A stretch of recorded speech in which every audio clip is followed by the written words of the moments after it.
Bom dia, boa tarde, boa noite. Chega pra cá, tá começando o podcast Slay Agro, produzido aqui pela galera do Slay Studio. Eu sou Jéssica Ponsardi, estou aqui com meu amigo Igor Furtado e hoje nós estamos recebendo ninguém mais, ninguém menos que Eduardo Damasceno, um grande amigo, parceiro aí do Manga Larga e que tá aqui para dividir um pouquinho da sua experiência. Eduardo, Dudu, muito obrigada por aceitar o nosso convite. Estamos felizes em ter você aqui, falar de cavalo, falar de poeira, de julgamento, que é o que a gente gosta de ouvir. Então já chega se apresentando, falando quem é você, de onde você é, o que você faz da vida. Além de sucesso. Então, primeiramente gostaria de agradecer ao convite, a Jéssica, ao Igor, a toda a produção aí do estúdio. Falar que é uma honra estar participando desse episódio do podcast.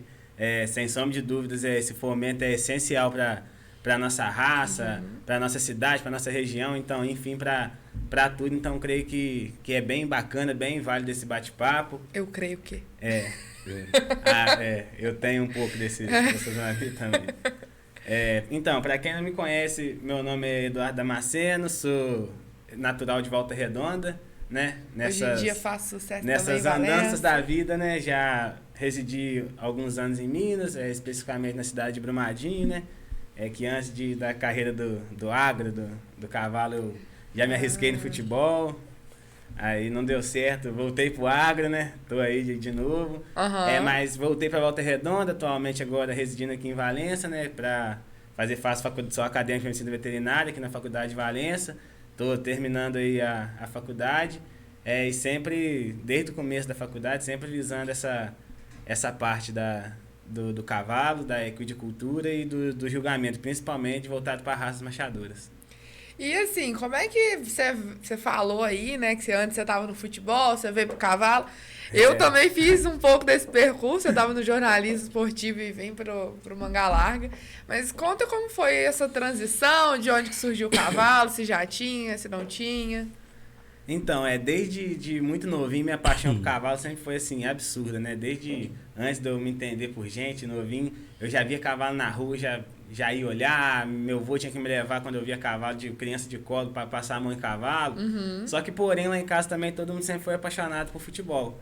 E como toda boa criança, sempre gostei de ir pra pracinha jogar bola. Comecei a jogar bola brincando na pracinha e isso foi virando profissional, fui gostando do esporte, fui ficando bom no esporte. Isso, jogava qual posição? Eu era goleiro, você acredita? Que isso? Eu era goleiro. Mas futebol de campo mesmo? Comecei no futsal, joguei até o sub-11 no futsal, depois subi pro futebol de campo e fui bem no futebol de campo, joguei 3 anos de futebol de campo aqui em Volta Redonda. No Voltaço? Não, joguei na escolinha, afiliada da escolinha do Vasco. Entendi. Aí joguei lá e aí assim que começou a dar certo, comecei a me despontar, fui pra Brumadinho, para o centro de formação de atletas.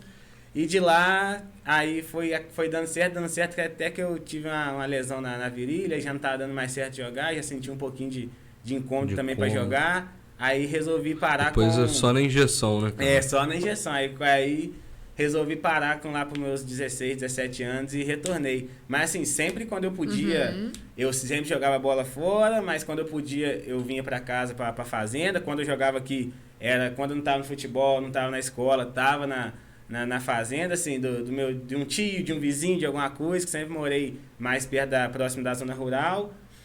Aí, quando fui para Minas, sempre voltava para cá nas épocas de julho, principalmente das férias, que eu sempre fiz a tradicional romaria, né, de Volta Redonda, Aparecida do Norte. Já tem 10 anos que eu faço essa tradição todo ano, não abro mão de fazer, que para mim é muito gratificante. Isso aí te dá força, tem que tocar, né, não, com certeza, eu faço questão de tirar uma época do ano para me fazer isso, que é um ato de devoção, né, que a gente tem que tirar um tempinho pra gente. Sonhar tudo, mas quem realiza é a fé e tem determinados amparos que te motivam mais ainda a fazer, e um deles é... Com certeza, também, a fé Nossa Senhora Aparecida e determinadas outras. Andou bem pra caramba. Isso aí, a fé não deixa a gente parar nos momentos mais difíceis da nossa vida. Que eu tive um momento difícil que foi ir pra fora de casa e aí... Eu também saí de casa muito cedo. Deus ajudou, eu saí de casa com 14 anos. Eu também. Fui pra 500 km longe de casa e minha mãe foi comigo. Minha mãe me deixou na porta do clube e falou, então, É isso aí, dá seu jeito. Ó, você tem certeza que quer ficar ou não, mãe? Tem certeza, é isso que eu quero pra mim. E aí ela, então tá, então tchau, tô indo. E fiquei lá, não conhecia ninguém, não conhecia nada, nunca tinha ficado fora dos cuidados da mãe, né? E aí foi, mas aí quando eu decidi parar, eu voltei, comecei a focar mais nos estudos. Aí também já indo, aí quando eu tinha lá para os meus 10 anos de idade, o meu avô aposentou e arrendou um sítiozinho. Aí sempre soube que eu gostei muito de cavalo. Ah, vamos comprar um cavalinho aqui, vamos comprar um cavalinho ali. E eu todo dia indo lá ver um cavalo aqui, um cavalinho. A gente começou nossa criação com 2 animais, um cavalo castrado e uma égua. E, inclusive essa égua que a gente começou a criação nossa, que é mãe da nossa maior campeã de prova que a gente tem lá em casa, é essa égua que a gente começou a criação lá em casa. É égua castanha? Não, é égua tordilha. É uma égua tordilha.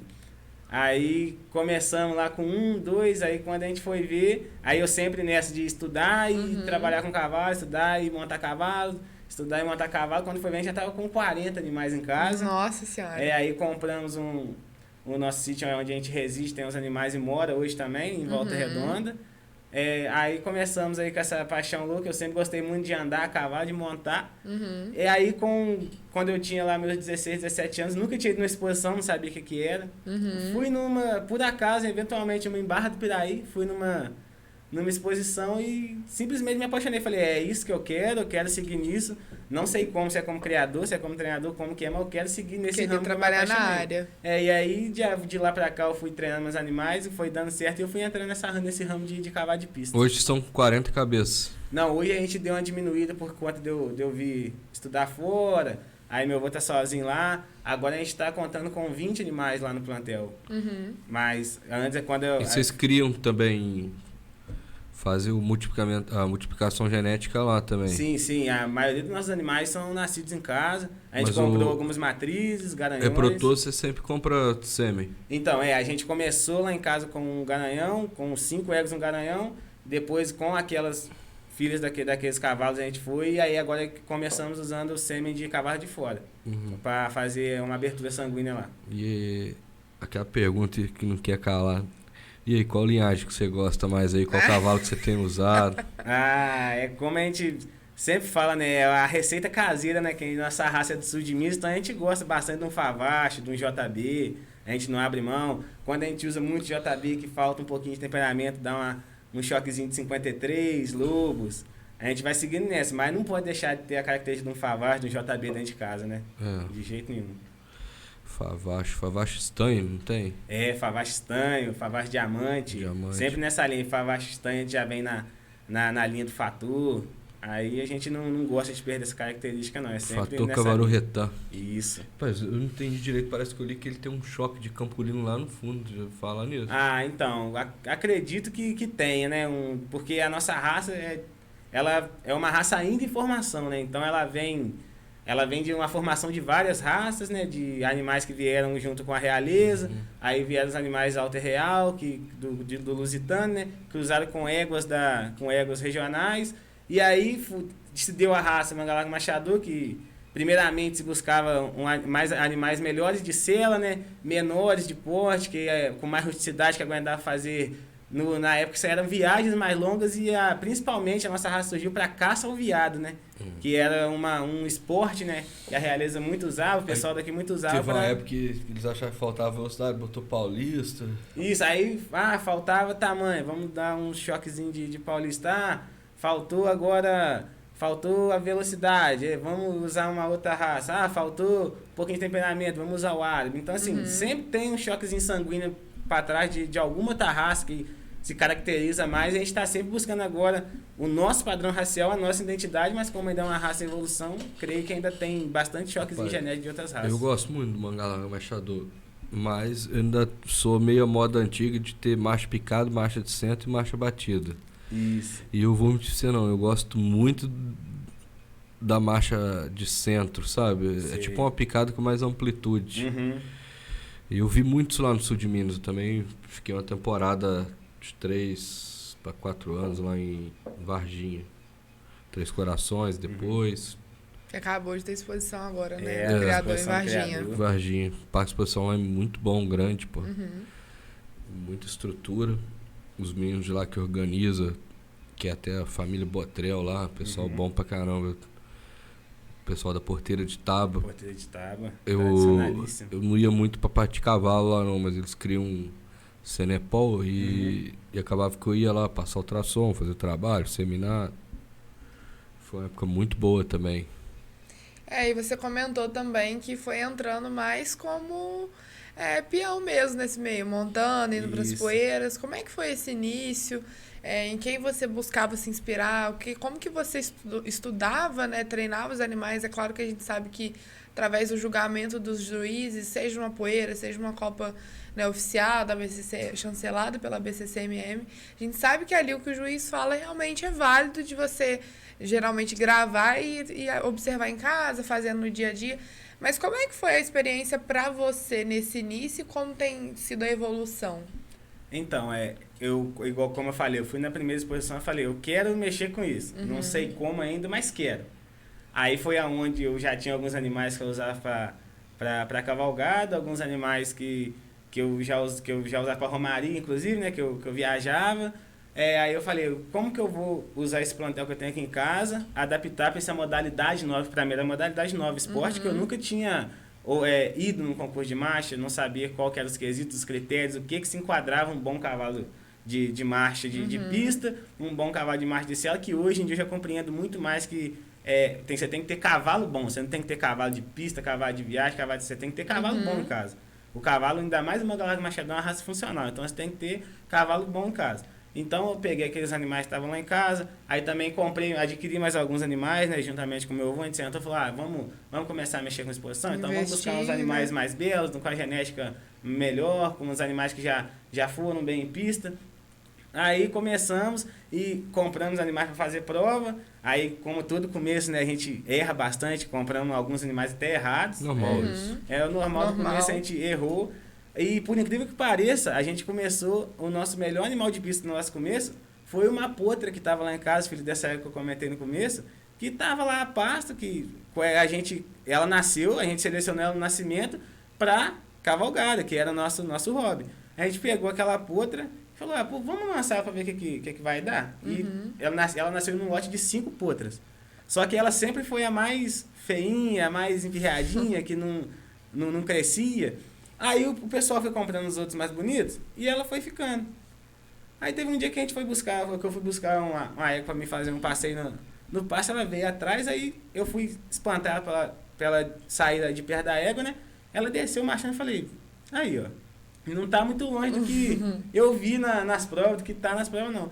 Peguei aquela potra pasto, na época assim, as pessoas mais velhas, né, igual meu avô, assim, falei, não, vamos prender essa potra pra me mexer pra pista. Ele, não, que não sei o que tem, não vai dar, nascido aqui em casa mesmo. Aí eu ia nela buscar ela no pasto, trazia pra casa, montava, depois soltava de novo. Aí, com muito custo, consegui fazer ele aprender os animais. Aí prendi ela, amansei, quando eu tava acabando de amansar ela, eu mesmo que amansei. Quando eu tava acabando de amansar, ela teve uma lesão na perna, o pessoal, vende, sacrifica, não sei o que tem. Aí nós fomos cuidando dela, falei, não vou vender, não vou sacrificar, vou largar aqui.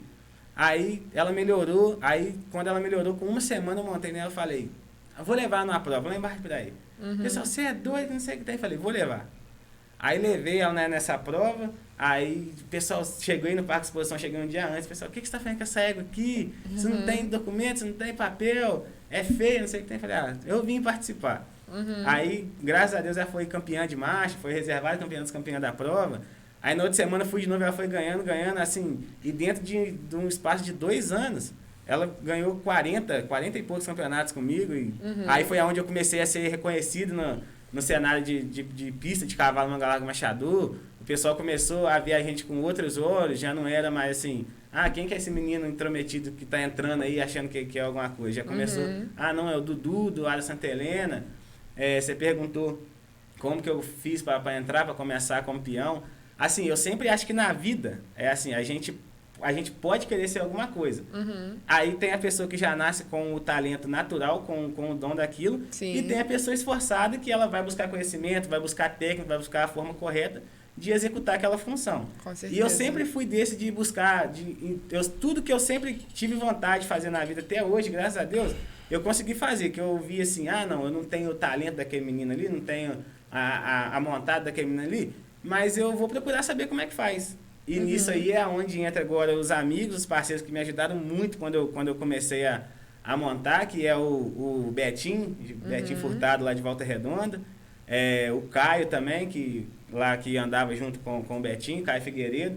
Caio é um gordinho? Não, o Caio é um... Que andava com aqueles meninos lá do Parque Exposição, não, né? Não, ele é lá de Volta Redonda, começou com o Betinho, hoje tem um centro de treinamento lá também.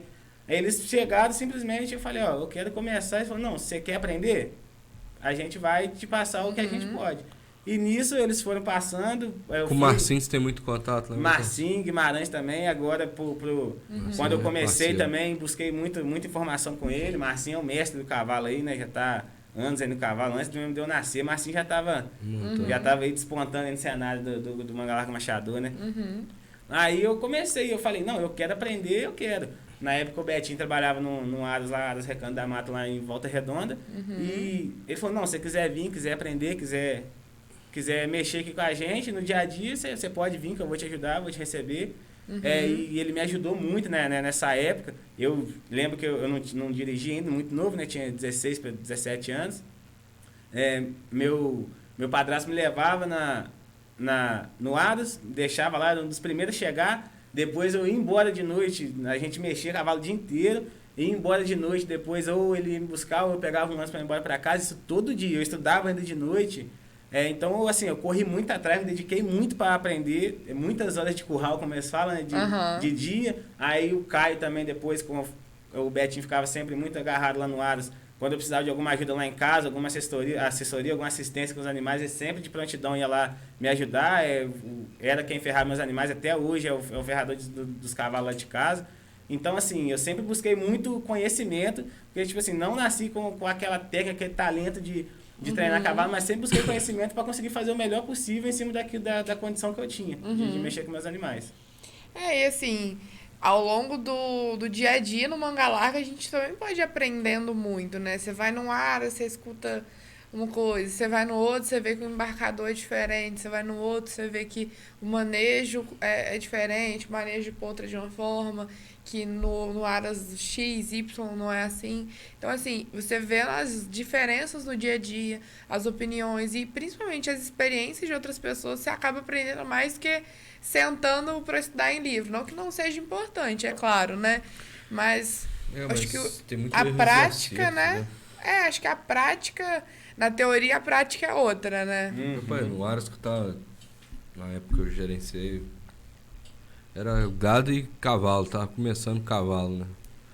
Rapaz, eles estavam treinando um cavalo lá, o rapaz que eu contratei, ele botou 16 embocaduras pra achar aqui, o cavalo tava mais naturalzão, sim, assim, assado.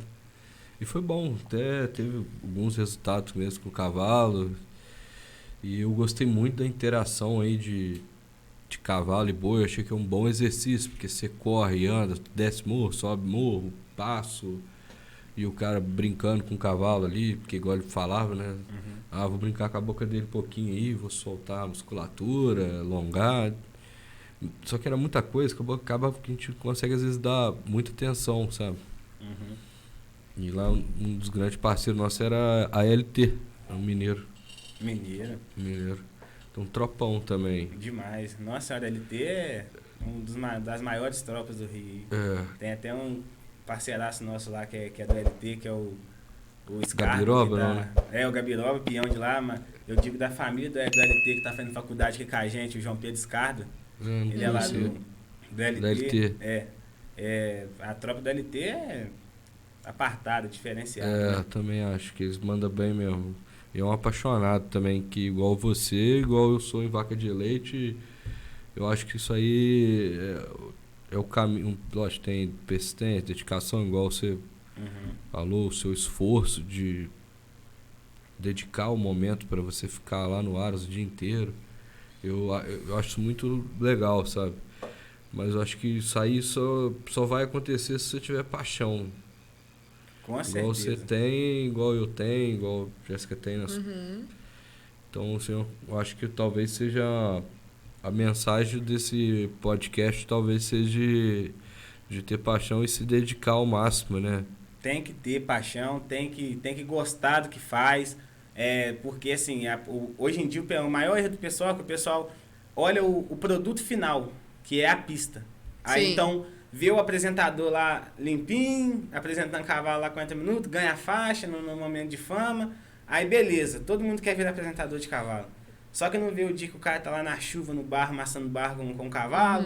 Não vê o dia que o cara tá lá debaixo do sol quente, até com as vistas até escuras, treinando o cavalo também debaixo de sol quente. O cara não para pra almoçar. Às vezes o cara chega em casa e não conseguiu ajeitar um cavalo. O cara não janta, o cara não dorme direito, querendo voltar pro asa pra ajeitar o cavalo. Às vezes tem um dia que garrou um pouquinho mais, tem que ficar até mais tarde, virar a noite trabalhando. O cara tem que agarrar. Então, assim, o pessoal está muito acostumado a ver o produto final, que é a pista, é ver o cavalo pronto. Mas aí será que a pessoa está disposta a pagar aquele preço para chegar no produto final? Que é o trabalho do dia a dia, que é trabalhar no sol, trabalhar na chuva, aguentar. Como a gente fala, igual a Jéssica falou, que tem a parte teórica e a parte prática, né? Que tem que andar alinhado. E a gente fala que no cavalo, nosso melhor professor é o próprio cavalo. Igual você falou o negócio das 16 embocaduras pro cavalo aceitar uma, é que a gente tem a teoria que quem escolhe a embocadura é o cavalo. É ele que vai trabalhar com a embocadura. Então, quem escolhe a embocadura é o cavalo. Você vai tentando ajustar, você vê qual embocadura vai ter uma função melhor para ele, mas no produto final, quem vai ter que ficar confortável com ela ou não, quem vai aceitar ela na boca ou não, é o cavalo. Então, assim... a gente tem que ter a teoria aliada à prática, porém, nosso melhor professor sempre vai ser o cavalo. Cada cavalo é de um jeito. Tem um cavalo que tem um lado melhor, tem um cavalo que tem um lado pior.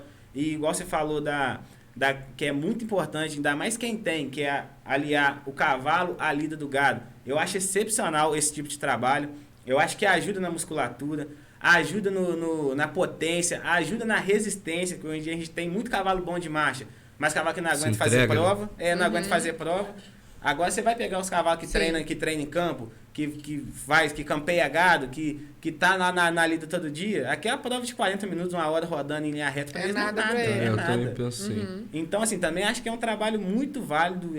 Ao tempo que você tá cercando um boi aqui, querendo ou não, você tá treinando destreza do seu animal, você tá soltando movimento de espada, movimento de garupa. Então, assim, acho muito válido também essa mexida do boi aliado ao cavalo. E vai de acordo com o que você falou, né? Porque, por exemplo, em outros animais, a gente vê que, por exemplo, no outro podcast que a gente estava falando, né?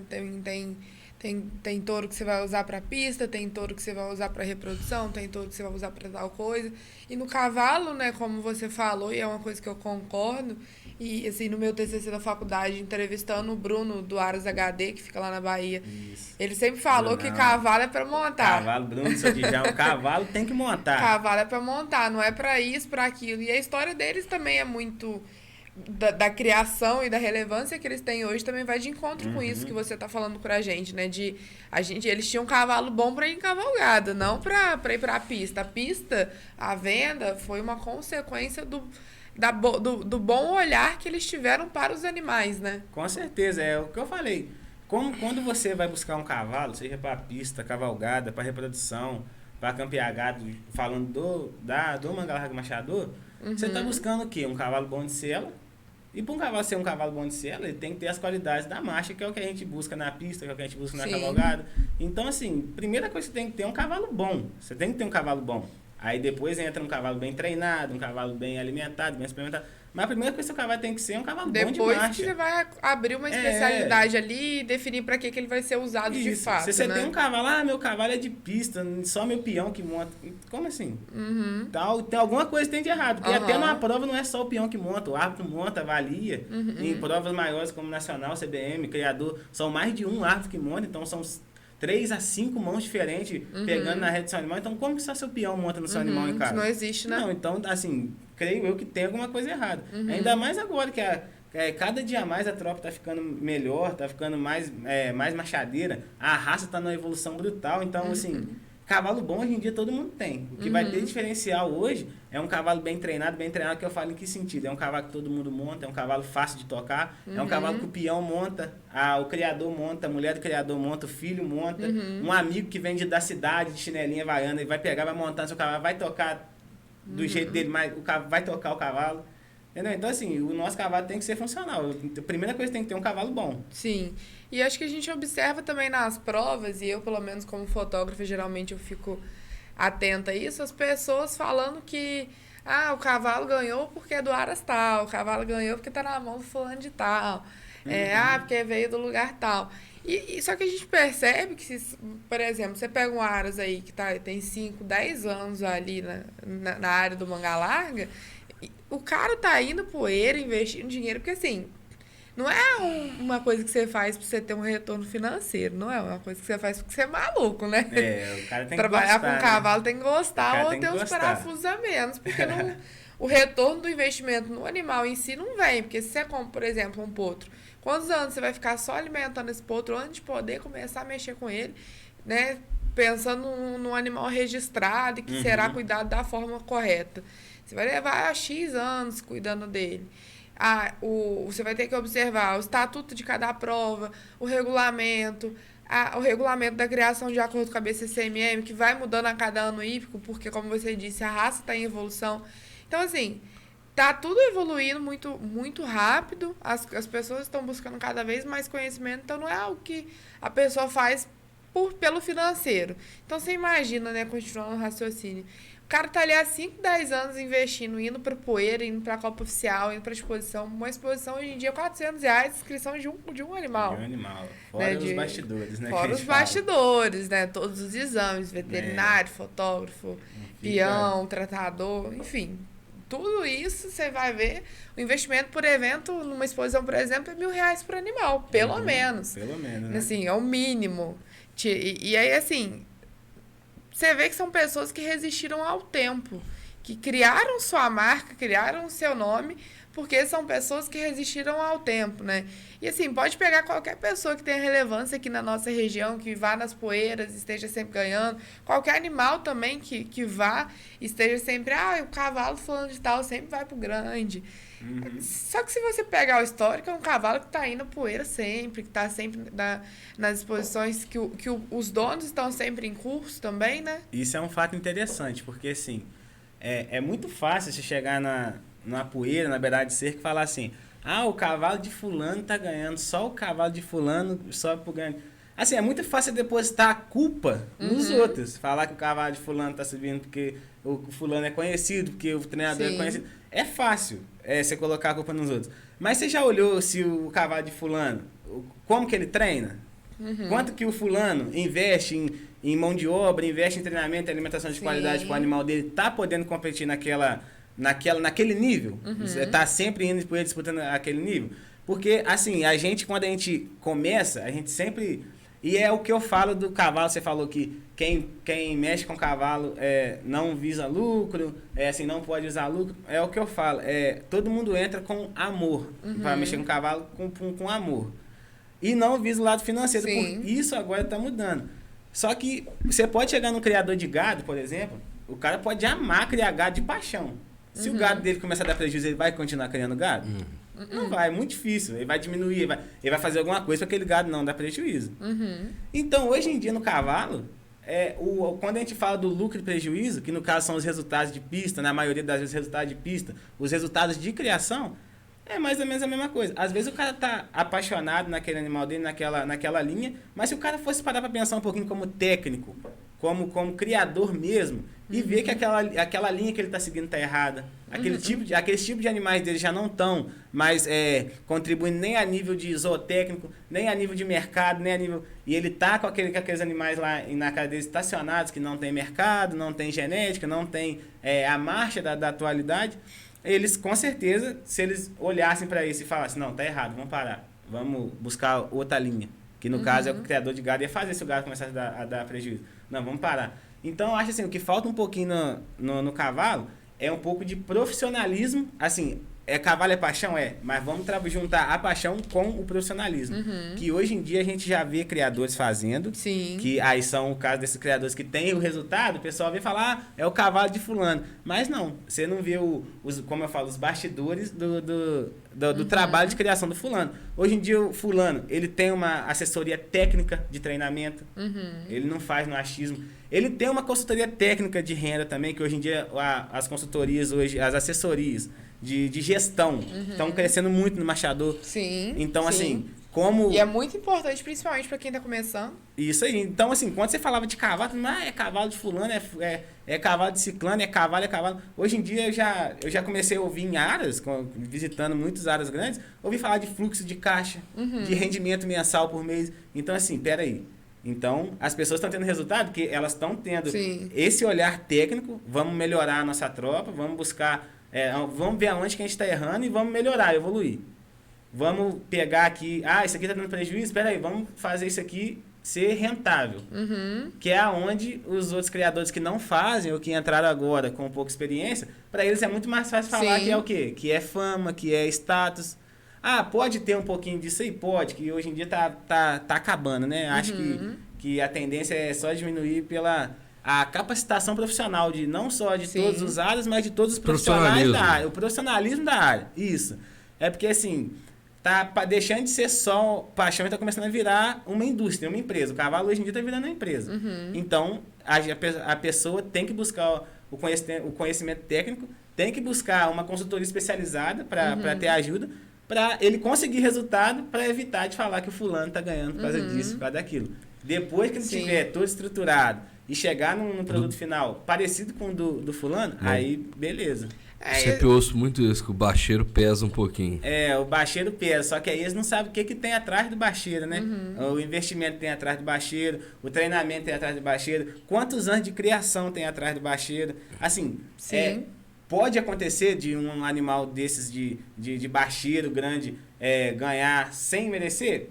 Pode. Assim, acredito que pode acontecer. Não creio que é na maioria dos casos. Hoje em dia é muito mais fácil falar que ele ganhou por isso do que dar o braço a torcer, que o animal dele é melhor. O que eu acho difícil tipo assim, cada juiz tem sua opinião, seu gosto, de pensamento, principalmente, sobre cavalo. Então é um negócio um pouco difícil. Quando a gente começou a ir nas pistas, que eu entendi determinadas coisas do jogo, a primeira coisa que eu fui puxar era ver qual cavalo qual juiz dava campeão. Fui comparando, e acaba que você tira um padrão. Isso aí. Pô, sei que esse cara gosta de cavalo da rolada mais embaixo, cavalo mais na mão, cavalo mais manso. Ele não liga muito para amplitude demais.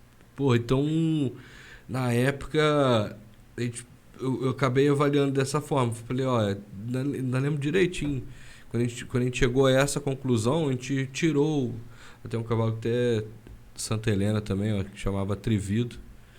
Atrevido da Santa Helena. Tiramos ele e botamos o Regalo Mug. Falamos, acho que o Regalo aqui tem chance de ser, que é um cavalo que veio lá do Mineiro, tende melhor nela, rolada mais embaixo. É um cavalo de muito atrevido, mais temperamental, um cavalo de mais explosão, que às vezes pesa um pouco na mão quando você fazia, já você montava, tinha hora que tinha que dar umas brincadas com ele e tal. E acabou assim, acho que foi o primeiro prêmio, né? Terceiro lugar, primeiro prêmio. Acho que foi o primeiro prêmio. E acho que o nosso carro tava muito pesadão. Aí entramos firme nele lá, sabe? Entramos firme nele. E logo depois também fui desvinculando da empresa. E acabou que a gente perdi um pouco o foco disso e fui priorizar as coisas que na época tava mais... Eu sou muito fã de cavalo também. E gostava muito, na época, quando eu comecei a estudar, eu gostava muito de estudar genética. E comecei a olhar também quem que eram os campeões. Aí na época que eu comecei a estudar foi, o Tigrão tava no auge, os filhos dele e tal. E eu achava o Tigrão um cavalo feio, cara. Não agradava da tocada dele. E eu fiquei muito impressionado, porque depois, negócio acho que é Elo também, Elo Café, que era era Tigrão Café, Elo Café, nossa, isso virou uma febre. Eu acho que o Tigrão é um dos carros que tem mais filho aí. Talvez o Fator agora tenha batido. Bateu, o Tigrão veio a falecer, né? E o Fator bateu, né? Continua, o Fator, aí se eu não me engano, o Fator é o que tem mais. A gente foi lá na central onde faz a reprodução de Garanhão. Até o Felipe também é apaixonado. Nós fomos lá, vimos eles lá, aquelas primeiras baias lá, um negócio extremamente organizado, segurança. Falei, rapaz, eram 2 portões, rapaz. Você tem um primeiro portão que você entra, se apresenta, aí o cara te avalia lá pela câmera e tal, e depois que você entra pra dentro do favorito lá. Tem um Aras atrás que eu esqueci o nome, 2 barras, não é... Aí, gente, muita coisa.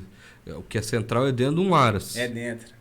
Fugiu o nome aqui, até a gente conheceu o rapaz lá. Eu vi o Fator e realmente outra coisa também que parece um pouco de Campolino mesmo. Grandão, compridão, assim. Foi bem legal também essa visita. E tava te falando dos meus gostos e voltando um pouco na marcha de centro, eu vi muita base de égua no sul de Minas, de muita marcha de centro, tá? Então, é o que a gente fala, né? Que a marcha de centro, o que ela difere da marcha picada e da marcha batida é o grau da dissociação dela, né? Vai ser um pouquinho da distribuição em termos de apoio. Porém, como ela... No marchador não se julga a marcha de centro, por acreditar que seja uma marcha de transição. Já em outras raças, como no Pampa, já se julga a marcha de centro. Então, como ela, teoricamente, o pessoal do marchador fala que ela é uma marcha de transição, então ela serve tanto para produzir marcha batida de qualidade, quanto marcha picada, quanto para marcha picada de qualidade. Se ela é uma marcha de transição, concordo muito. Como você falou, um animal de marcha picada com mais amplitude, como você pode usar ele para fazer um animal de marcha batida com mais qualidade de associação, com mais comodidade de sela, com mais, como a gente fala, mais craque de marcha, com mais dissociação. Então, assim, ela pode ser usada para as 2 marchas. Por isso que a marcha de centro hoje, todo lugar que você chega e fala assim, vamos dar uma olhada nas matrizes, nas doadoras mais velhonas, sempre você vai achar um animalzinho de marcha de centro. Que é onde ele vai, não, essa égua aqui minha produz bem a marcha batida. No criatório de marcha picada, você vai chegar, essa égua aqui minha de marcha de centro produz bem pra caramba marcha picada. Por quê? Porque essa marcha de centro ela pode produzir tanto para marcha picada de qualidade quanto para marcha batida de qualidade. Teoricamente, teria que colocar um cavalo para fazer marcha batida, um cavalo com mais amplitude, assim, com mais elevação de mão. Né? Isso. Seria um acasalamento ideal, né? Eu não falo tentar nem fazer mais, um choque. Eu não falo nem com mais elevação de anterior. Assim, digo mais um cavalo com mais amplitude de passado, com mais equilíbrio corpóreo, porque nada mais é do que um animal mais estável, mais equilibrado, que aonde que é essa marcha de centro para picada que a gente fala? É quando o animal está na marcha de centro, ele desequilibra para uma marcha picada. Então, para a gente produzir um animal com a dissociação tão boa quanto a do centro, porém, de marcha batida, a gente precisa do equilíbrio corpóreo do animal, para que ele consiga manter aquela dissociação sem desequilibrar para a marcha picada. É aí que a gente vai definir um bom animal de marcha batida. É um animal tão dissociado quanto o animal de centro, né, ou mais próximo do animal de centro, porém com mais equilíbrio, mais estabilidade e mais amplitude na passada. Respondeu muito bem, cara. Entendi perfeitamente. Eu acho que tem um feedback se manter nessa tocada que um cara que é, entre aspas, leigo, isso aí, se expressar é uma coisa muito importante. Que ainda mais a gente que agora está trabalhando nessa parte de arbitragem, que a gente tem que fazer o comentário, a gente comenta tem que se expressar muito bem. É expert que cria cavalo há 50, 60 anos, mas também para quem é um criador que quer começar a criar, ou começou agora, e o cara é leigo, então você tem que saber dosar as palavras, saber explicar, para o cara sair de lá com um bom entendimento daquilo que você está falando. Não só isso, passar segurança e convencer. Isso. E eu acho que muito também desse seu conhecimento técnico da questão de buscar o domínio da oratória, como o Igor falou, veio por conta de querer ser árbitro, né? Se tornar um árbitro. Como é que surgiu isso daí e como é que tem sido? Então, como eu tinha falado, eu sempre gostei muito de frequentar a pista, sempre levar meus animais. Como eu comecei levando meus animais. Mas assim, sabe aquela coisa que a gente chega no estágio, que a gente quer sempre, pelo menos eu sou assim, eu chego no estágio que eu quero sempre alguma coisa diferente. Eu não gosto de permanecer na mesmice. Então, assim, chegou no momento que eu estava treinando meus animais, entendi, assim, que eu estava no meu limite máximo de investimento de aquisitivo de animais para a pista, então não conseguiria evoluir talvez para uma exposição nacional, tanto de investimento quanto de animais mesmo. E, assim, eu queria alguma coisa diferente. E, tipo assim, eu sempre gostei muito de esporte, de competição, de estar ali na competição. E quando eu vi os árbitros julgando, se expressando, eles comentando categoria, eu falei, tá aí, é uma coisa que eu gostaria de ser, que eu queria ser também. E foi aí que, como eu disse, como agora? Quero ser árbitro. Igual, queria ser peão, como? Fui buscar conhecimento com quem sabia. Quero ser árbitro agora. Então, como que eu vou fazer? Comecei a buscar estágio, rodar com quem, conversar com quem julgava a prova. Comecei a querer compreender melhor, que aí a gente já, quando a gente treina, quando a gente quer, beleza, a gente sabe quem é o cavalo marchador, sabe o que ele precisa ter, mas agora, como árbitro, a gente precisa ter critério, ter quesito para seguir, então fui buscar os critérios dentro dos critérios da Associação do Manga Larga Marchador, qual que era o quesito de maior peso e a ordem deles. Fui procurar também me especializar como que campeonato é assim, toca os cavalos e beleza, tem começo, tem meio, tem fim, tem a fase seletiva, a fase classificatória. Então, assim, eu busquei primeiro compreender como funcionava o sistema de uma prova de marcha, aí já falando como um profissional, um árbitro, e depois procurei estágio. Se eu não me engano, até eu julgar minha primeira prova, eu fiz 5 anos de estágio. Assim, mas não é 5 anos de estágio, vou fazer um estágio hoje, vou fazer um estágio amanhã. Não, era todo final de semana eu estava numa prova fazendo estágio. E assim, não era, não vou hoje porque tá chovendo, não vou hoje porque é longe. Não, eu arrumava um jeito, eu ia. Não tá chovendo, não quero ir, não, vou. Eu tenho que ir. Eu acho que foi até assim, um diferencial, assim, porque muita gente também tem essa vontade de seguir nessa carreira de árbitro. E hoje, como eu já estou jogando algumas provas, tem alguns meninos que querem começar também, que me pedem estágio e tal.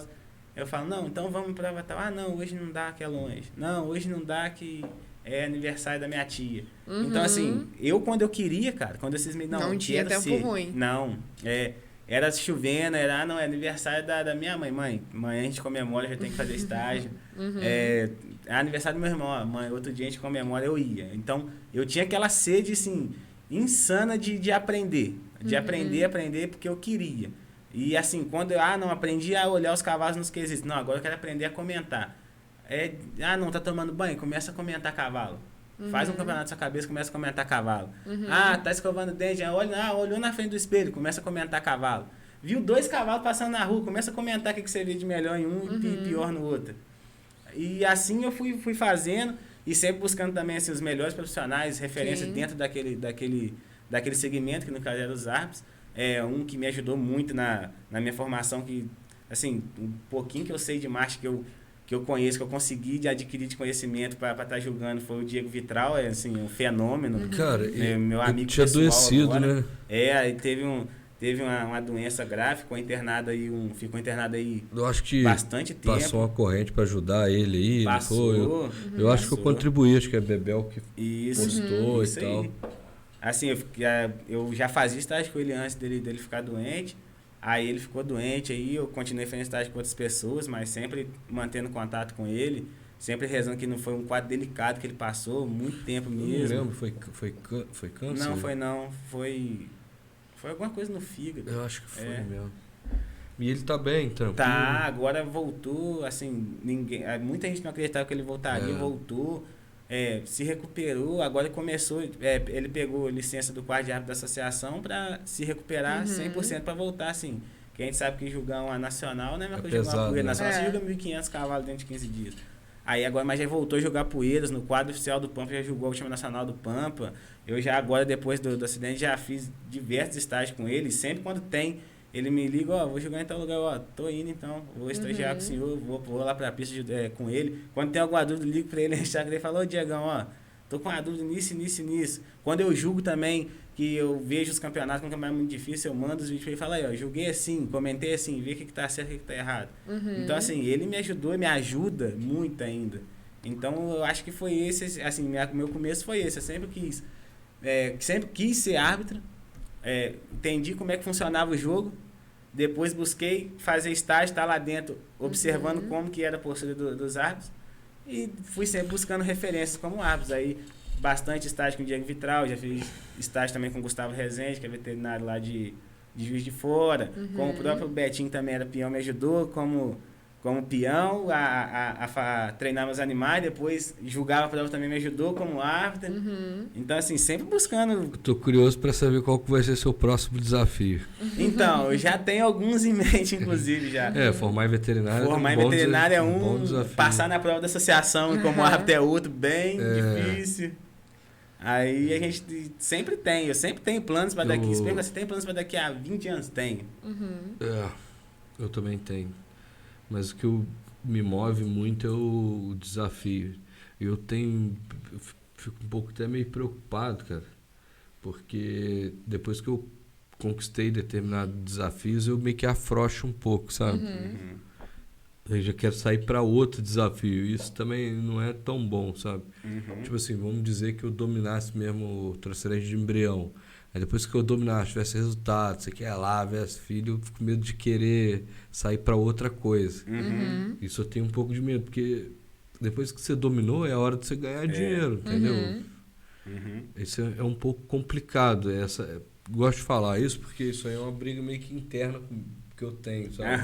Falei, porra, porque você dominou determinada coisa, vai parar? Agora vai começar agora do zero, né? Agora vai se aventurar outra coisa do zero, né? Do zero, É igual o pista, né? Você já não tá indo tanto mais na pista. Não, eu já treino meus animais agora com certo... Já tem um limite mais de tempo menor para treinar meus animais, né? Com mais agora... menos tempo, também diminuir os animais, né? Mas não fica legal ter um animal, o animal seu na bateria pra você julgar. Não. Quando eu tô julgando é sem possibilidade, sem cogitação de levar meus animais. Assim, pode ser quando tem uma prova que eu não vai julgar, eu até levo meus animais para competir, mas assim, quando eu tô julgando, meus animais meus que eu tenho sociedade, estão com sócios, nenhum eu permito que participe, justamente para não ter, que a gente já tem a tal da história do ganhou porque é de fulano. Então imagina se fala ganhou porque é do árbitro. Cara, mas também não fica legal mesmo. Não gosto. Inclusive eu já fiz prova lá em casa, lá no Aras, 2 provas, não coloquei meus animais com árbitros de fora, jogando que eu nem conhecia, chamei de fora, pra não ter falar que tem influência, mas mesmo assim não coloquei meus animais, que eu acho assim, a gente não deve nada por certo, né? Então assim, quanto mais a gente puder evitar, assim, conversa fiada do pessoal, melhor, né? Conversa fiada é um negócio complicado. Eu gosto de falar clima chato. Clima ruim, Fica aquele negócio, todo mundo te olhando, você sabe o que a pessoa tá pensando. E às vezes seu animal pode, assim, estar lá ganhando toda a prova que vai, todo dia, assim, mas se ganhou dentro de casa, não, é porque tava na sua propriedade, na sua casa. Isso é um negócio muito complicado, cara. Muito complicado mesmo. Mas faz parte do charme do negócio também. Certeza. Com certeza. É até o jogo de cintura Tinha ali gente que às vezes gostava crescer. de ir na pista para discordar do juiz. Tem muita gente que gosta. Isso aí ainda. é um negócio que dá muita discussão ali fora, né? Que acaba gerando o entretenimento do negócio, né, cara? Isso. A gente tem que saber levar, né? É que a gente fala que o manga larga machador, ele é o único julgamento de todas as raças que a gente conhece, tirando as raças machadoras, de outras raças, tipo quarto de milha, PSI, assim, tudo é julgamento objetivo. O quarto de milha é o tempo que corre, é aquele tempo ali, não tem como questionar. O PSI é aquele salto ali, saltou bem, é aquele ponto, não tem como questionar, derrubou uma barra, tá desclassificado. O julgamento do machador não, ele é subjetivo. Eu posso gostar de um animal de um jeito, igual você tinha falado dos árbitros da associação. Não que goste de animais diferentes, porque a gente tem critério a seguir. Mas um juiz pode gostar de um animal que tem um atuado melhor, um outro juiz pode gostar de um animal que tem uma amplitude melhor, que rompe com mais facilidade, e nenhum dos dois está errado, porque o julgamento é subjetivo. Sim. Entendeu? Então, assim, é onde que a gente fala que se um dia colocarem uma câmera de slay, assim, para slow motion, para ver a passada dos animais, ver qual que tem o diagrama melhor, é onde vai perder a graça, que a gente tem aquela graça de beira de régua, ver o que o juiz vai fazer, que o juiz não vai, que é a emoção do campeonato, justamente por ser subjetivo. E como o julgamento é subjetivo, se é subjetivo de árbitro para árbitro, quem está de fora também, um vai gostar de um cavalo de um jeito, um vai gostar de um cavalo do outro, um vai gostar do cavalo do amigo. Então, com certeza, você vai ter aquela disputa do lado de fora, tem aposta do lado de fora, tem gente criticando o juiz do lado de fora, pode ser o melhor juiz do mundo. Você tirou um campeonato de um cavalo que é de um amigo de tal, e já começa a questionar o juiz do lado de fora, xingar o juiz do lado de fora, que é onde você também tem que ter a cabeça boa no lugar saber que ele está fazendo um trabalho profissional, se o externo, você não pode se abalar com o externo, porque senão você não consegue julgar, na verdade, né? Essa pressão tem que ser trabalhada mesmo, porque não pode perder o foco. Porque é o tempo inteiro, e tem lugares que são piores, são mais pressão, que o nível de animais, cada dia que passa, são melhores, então são animais que sempre ganham competindo contra eles mesmo. Então, assim, vai ter aquela divergente de opinião, um dia um vai ganhar, outro dia outro vai, só que assim, você vai ter que ter a cabeça no lugar, porque aquele que ganhou semana passada que não ganhou hoje, ele já não vai ficar muito satisfeito com você. E você tem que ter a cabeça no lugar, o pessoal vai vir, vai criticar, vai questionar, você tem que ter a cabeça no lugar que você fez o certo, né? Você fez dentro dos critérios, você fez a melhor. Você pode errar o campeonato? Claro, todo mundo erra. Errar, todo mundo erra. Você não vai mais... Assim, é o que eu falo sempre, a gente pode errar por falta de conhecimento, às vezes por um detalhe que passou despercebido, só não pode ser por falta de ética, né? Que é aí que a gente fala que são os campeonatos que um não concorda, fala que deu no baixinho, que aí já é um pouquinho da falta de ética. Que eu acho que hoje em dia os profissionais estão bem capacitados e não estão mais fazendo isso, não. E agora, sim, para também a gente já indo se encaminhando para o final, agora que seu jogo deu uma virada, né? Tá aí como árbitro, tá quase se formando em veterinária também, já tá uns períodos para frente. O que você pode deixar também de conselho aí para as pessoas, com base na experiência que você teve, na sua trajetória até aqui, das coisas que você foi ouvindo também, que você acha que pode fazer com que facilite o caminho das pessoas que estão vindo, né? Porque eu acho que os amigos que vêm agora, os nossos alunos, eles têm que nos superar, né? Porque senão a gente não estaria ensinando eles. Isso porque aí. tem muita aquela coisa do professor, não quero que esse menino que eu ensinei seja melhor que eu. Acho que a gente está aqui para sempre facilitar o caminho de quem vem atrás, né? Por questão de idade, de preparação. Então, o que você deixa de conselho final, com base em tudo que a gente já falou hoje, que você viveu aí na sua trajetória até hoje? Então, é bacana essa pergunta, porque, assim, a primeira coisa que, principalmente nesse mundo do cavalo onde a gente vive, é a primeira coisa que vai acontecer quando você falar, eu quero que aconteceu comigo, e eu deixo de experiência para os amigos que querem seguir. A primeira coisa que você vai escutar muito, a primeira coisa é o não faz isso, desiste disso. Então, tipo assim, se você tem aquele foco, mira nele, não desiste dele. Assim, você tem que procurar pessoas, tem que procurar ajuda, mas é aquela frase que já se tornou até clichê, né? Cuidado com a crítica construtiva de quem não construiu nada, né? Porque quem vai falar, nossa, você não serve para isso, você não tem perfil para isso, é justamente aquela pessoa que não fez nada daquilo que você quer fazer. Sim. Então, assim, busque sim referências de pessoas que... Você quer seguir aqui o ramo de peão? Busca referência, pergunta, acompanha peões que são vitoriosos, o que eles fazem, como que eles treinam. Quer ser árbitro? Então busca conselho com árbitros bons, árbitros conceituados, árbitros da associação, como que eles fizeram para chegar até lá. Porque sempre vai ter alguém para falar que não vai dar certo para você fazer. E se você escutar essas pessoas, você está enrolado, porque você não vai fazer nada. Não vai para frente, não, né? Não vai. Eu tenho um negócio para mim que eu sempre usei muito, tanto para quando eu fui peão, quando eu fui árbitro. Pensava, não vai dar certo esse peão, você não sabe, não sei o que tem. E aí eu virei peão e comecei a ganhar campeonato e comecei a ouvir muito elogio. E a mesma coisa de árbitro. Não vai dar certo você virar árbitro, você tá doido? Como você vai fazer isso? Aí virei árbitro. Hoje em dia, graças a Deus, tem recebendo muito elogio, muita prova para julgar, assim, uma ascensão muito rápida, eu diria. Então eu sempre deixo assim de conselho pessoal. O mesmo peso que tem que ter a crítica, tem que ter o elogio. A crítica não pode te fazer parar e o elogio não pode te fazer você achar que você está acima de tudo, acima de qualquer pessoa. E outra coisa que tem muito em cima do cavalo, para quem está começando e tem uma ascensão rápida, os meninos que conseguem, que vai e consegue, é o tal do estrelismo. A gente não pode deixar o estrelismo chegar. Com certeza. Se o estrelismo chegar, é o que eu sempre falo, até falo comigo mesmo direto, converso com os meninos que andam comigo para fazer estágio nas provas. Quando a gente sobe um degrau, que a gente fala de sucesso, de que alguma coisa está sendo na nossa vida, a gente subir 2 de humildade. Então, a gente tem que tomar cuidado com o estrelismo e sempre tomar cuidado também com os elogios, para você não se vislumbrar com os elogios e achar que você é o melhor, que você tá fazendo. Mas também não pode deixar uma crítica de uma pessoa... Te abalar totalmente. De uma pessoa falar que você não consegue e colocar uma pedra no seu sonho, assim. Uma pessoa não tem o poder de fazer isso. A única pessoa que tem o poder de colocar alguém no topo e também de tirar o sonho da pessoa, de falar que aquele sonho não é da pessoa, é Deus.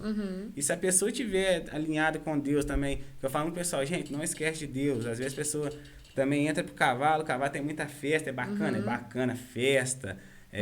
As festinhas de exposição que a gente fala, né? O churrasquinho de exposição é bacana, mas também tira um tempo para Deus, alinha com Deus, que se você pegar Deus e tocar para frente, sempre com muita humildade, pé no chão, o sucesso é garantido. Com certeza. E assim, também, outra coisa que eu falo é você não medir seu tempo com o relógio dos outros. Tem gente que vai conseguir eu já vi peão com 14 anos tocando cavalo nacional, eu com 17 começando a aprender a montar.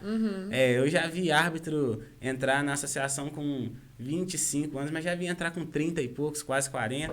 Então, assim, vai no seu tempo, na sua fase, e esteja sempre preparado para quando aquela oportunidade vier. Você quer ser peão? Se prepara, porque uma hora vai vir a oportunidade, você vai falar, eu tô pronto para aquela oportunidade. Se você não tiver, infelizmente... Cavalo selado só passa uma vez. Como eu comecei a jogar a prova assim, uma vez eu tava fazendo estágio com o Gué, você até teve lá na prova, o Gué Abração, um grande amigo também, que já fiz estágio com ele, professor. Tava jogando a prova com o Gué, ele falou, você quer montar uns negócios comigo? Eu falei, quero. Ele quer comentar? Eu falei, quero. E jogou o microfone na minha mão, e se eu não tivesse preparado, que eu queria ser árbitro, mas se eu não tivesse, aí fiz um comentário de uma categoria, e a partir daquilo lá, já entraram na pista para me chamar para me jogar uma prova. Na outra semana já me chamaram para jogar duas, na outra semana.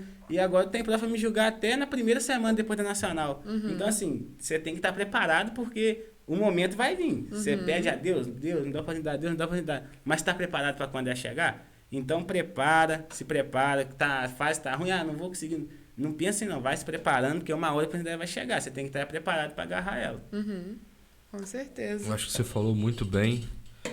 Eu acho que esse podcast ficou muito marcado aí pela sua história de persistência. Te parabenizo por isso. Obrigado. Aí. Que Deus continue te abençoando muito.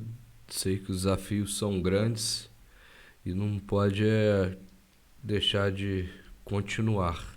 Com certeza. Eu acho que ficou muito marcante aí pra mim. Espero que todos vocês aproveitem da melhor forma e ouçam, você sabe, as palavras de grandes desafios aí, de várias guerras aí, né? É isso aí. E que venham mais e mais e mais e mais, e é isso aí, cara. Não que para por aí, não. E outra coisa que também ficou muito marcante é a paixão pelo que faz, né? A paixão pelo que faz. Eu acho que também fica marcado da pessoa se descobrir, né? Não, eu gosto disso, então segue. Toca e vambora que vai dar certo. É isso aí. Até te agradeço pelas palavras aí, que foi bem legal. Eu agradeço, foi bem legal mesmo. Poder falar. Foi bem legal mesmo. Até muita coisa eu vou absorver e levar pra minha vida. Pode ter certeza disso. Tá certo. Bacana. Então, muito obrigada por ter aceito o convite. Obrigada também a você que nos assistiu até agora. Se você quer acompanhar as minhas redes sociais, do Igor ou, claro, do Eduardo, nosso convidado de hoje, é só conferir aqui na descrição do YouTube. Todos os links e informações estão aqui. E a gente espera você no próximo podcast Slay Agro. Um grande abraço. Forte abraço.